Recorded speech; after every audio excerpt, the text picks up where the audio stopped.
Hi guys, it's Lynn again.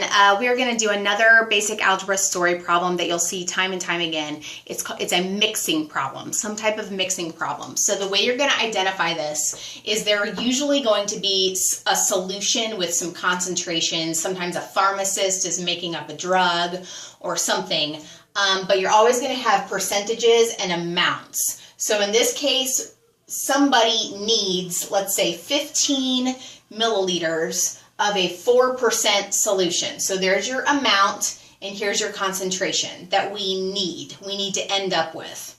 What we currently have is a 1% solution and a 10% solution that we're going to mix. Okay, so we have these two given solutions that we're going to mix together to get the needed concentration that we want to end up with.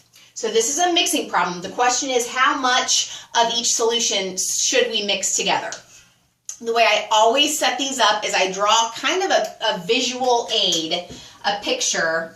So let's pretend I have like a beaker of one plus a beaker of another equals the beaker I want to end up with. The first beaker that I currently have is a 1% solution.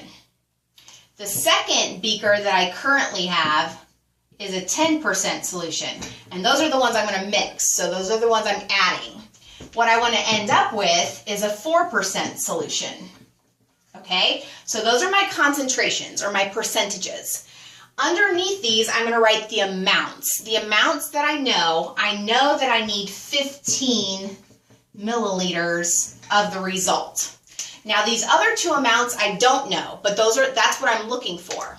The way you're going to represent these is just choose one, it doesn't matter which one, and call it X. So let's say I'm going to have X milliliters of the 1%.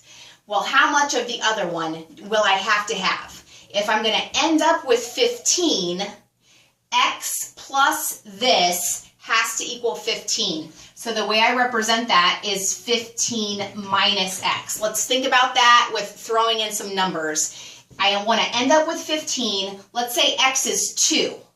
If I have 2 of this, then how much of this would I have? I would have 13 because 15 minus 2 gives me 13. So that's where the 15 minus X comes from.